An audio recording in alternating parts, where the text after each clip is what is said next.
رسول اکرم صلی اللہ علیہ وسلم مبعوث کیے گئے اسی لیے کہ وہ ایک رول ماڈل تھے ہمارے لیے، اور ابھی تک ہیں رول ماڈل، اور تا قیامت رول ماڈل رہیں گے۔ اور اعلان کیا گیا کہ اب لیڈرز آف آل نیشنز، منصب امامت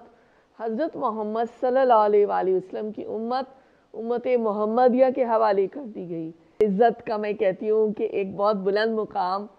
جس کو ہم پہچان سکیں، یعنی کہ امر بالمعروف اور نہی عن المنکر کا بھی فریضہ اسی کی ایک جہت ہو جائے گی نا۔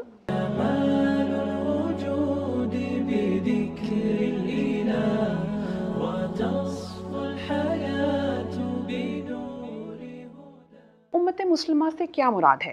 اس کا کیا مقصد ہے؟ اس کا کب اعلان کیا گیا اور اس میں شامل ہونے سے کیا ذمہ داریاں عائد ہوتی ہیں؟ امت مسلمہ جو ہے دراصل ایک جو یہ لفظ ہے یہ اپنے اندر ایک بہت ہی زیادہ گہرائی اور وسعت لگتا ہے، اور اس سے مراد یہ ہے کہ ایک ایسا اعلیٰ اور اشرف گروہ جو کہ عدل کی راہ پر قائم ہو، انصاف کی روش پر قائم ہو، اور جو دنیا کی قوموں کے درمیان صدر کی حیثیت رکھتا ہو، یعنی یہ وہ گروہ ہوگا نا جو امت وسط کے نام سے قرآن نے اس کو مخاطب کیا ہے۔ اب یہ جیسے ہی دوسرا پارہ شروع ہوتا ہے تو سورہ بقرہ کی یہ آیت نمبر 143 اس کا جو شروع کا حصہ ہے وہ میں آپ کے سامنے تلاوت کروں گی، اور اس کا جو ترجمہ ہے وہ بھی بتاؤں گی کہ اللہ تعالیٰ فرماتے ہیں وَكَذَلِكَ جَعَلْنَاكُمْ أُمَّةً وَسَطًا لِتَكُونُوا شُهَدَاءَ عَلَى النَّاسِ وَيَكُونَ الرَّسُولُ عَلَيْكُمْ شَهِيدًا، اور اسی طرح ہم نے تم کو بنایا ہے ایک امت وسط، امت معتدل، تاکہ تم لوگوں پر گواہ ہو اور رسول آخر الزماں یعنی حضرت محمد صلی اللہ علیہ وآلہ وسلم تم پر گواہ بنے۔ اب اس کی اگر میرا دل چاہ رہا تھا کہ میں ایک ریفرنس بھی سورہ حج کی آیت جو ہے وہ 78 وہ بھی پڑھ دوں، کہ جس میں اللہ تعالیٰ فرماتے ہیں کہ لِيَكُونَ الرَّسُولُ شَهِيدًا عَلَيْكُمْ وَتَكُونُوا شُهَدَاءَ عَلَى النَّاسِ، یعنی تاکہ رسول تم پر گواہ ہو اور تم لوگوں پر گواہ ہو۔ جیسے قرآن کی تفسیر کرتا ہے نا، تو اسی طرح ریفرنس یہاں پہ میں نے صرف ایک رکھا ہے جو کہ اس کو ری انفورسمنٹ کر رہا ہے نا اس ترجمے کی اور اس کے مطلب کی۔ اور اگر ہم اس کو، اور قرآن کی تفسیر حدیث کے ذریعے سے بھی ہوتی ہے، رسول اکرم صلی اللہ علیہ وآلہ وسلم مبعوث کیے گئے اسی لیے کہ وہ ایک رول ماڈل تھے ہمارے لیے، اور ابھی تک ہیں رول ماڈل، اور تا قیامت رول ماڈل رہیں گے۔ تو انہوں نے کیا فرمایا اس امت وسط کے متعلق؟ آپ نے کہا کہ جب اللہ تعالیٰ پیغمبروں سے قیامت کے دن پوچھے گا کہ کیا تم نے میرا پیغام لوگوں تک پہنچا دیا تھا، تو وہ ہاں میں جواب دیں گے۔ اللہ تعالیٰ فرمائے گا تمہارا کوئی گواہ ہے؟ وہ کہیں گے کہ ہاں، حضرت محمد صلی اللہ علیہ وآلہ وسلم۔ اس کے علاوہ جو آپ کا یہ سوال تھا کہ یہ جو ہے وہ کب یعنی کہ اس کا اعلان کیا گیا، تو یہ سن 2 ہجری میں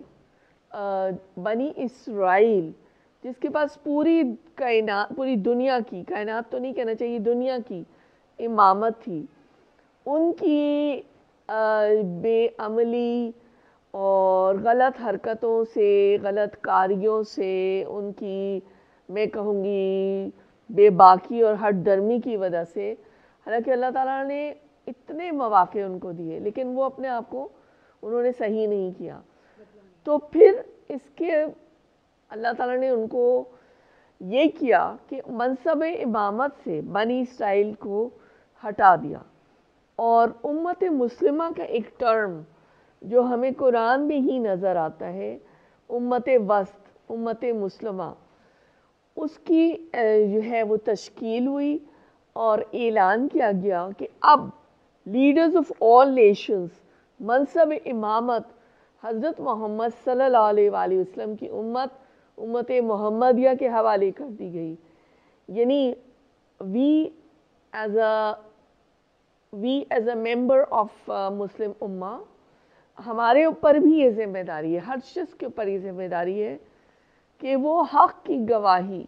وہ حق جو قرآن کے ذریعے سے ہم تک پہنچا دیا اللہ تعالیٰ نے، رسول اکرم صلی اللہ علیہ وسلم کے ذریعے سے ہم تک پہنچا دیا،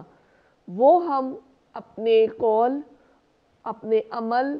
اور اپنے فعل سے اس کو دنیا کے آخری کونے تک پہنچا دیں۔ کاش کہ ہم یہ اپنی ذمہ داری اور یہ منصب امامت اور یہ عزت اور شرافت، عزت کا میں کہتی ہوں کہ ایک بہت بلند مقام جس کو ہم پہچان سکیں، اور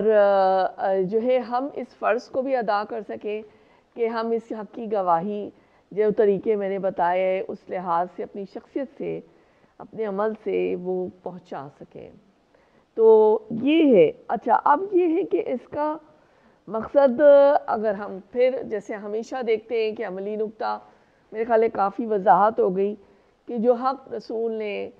ہم تک پہنچا دیا تھا وہ ہم لوگوں تک پہنچائیں، ساری دنیا تک پہنچائیں، اپنی اپنی صلاحیت، اپنی اپنی قابلیت کے لحاظ سے، یعنی کہ امر بالمعروف اور نہی عن المنکر کا بھی فریضہ اسی کی ایک جہت ہو جائے گی نا، کہ ظاہر ہے جب ہم نیکی کا حکم دیں گے اور بتائیں گے کہ ہماری یہ پوزیشن ہے اللہ کی نظر میں، رسول اکرم صلی اللہ علیہ وسلم کی نظر میں، تو پھر ہم وہ فریضہ اس طرح سے احسن طریقے سے انجام دے سکیں گے۔ اللہ تعالیٰ ہمیں صلاحیت دے، ہمت دے اور اتنی فہم و فراست اور عقل دے کہ ہم اپنی اس بلند جو ہے وہ جو سیٹ اللہ تعالیٰ نے ہمیں دی ہے اس کو پہچان بھی سکیں اور اس کی جو ذمہ داری ہے وہ ادا بھی کر سکیں۔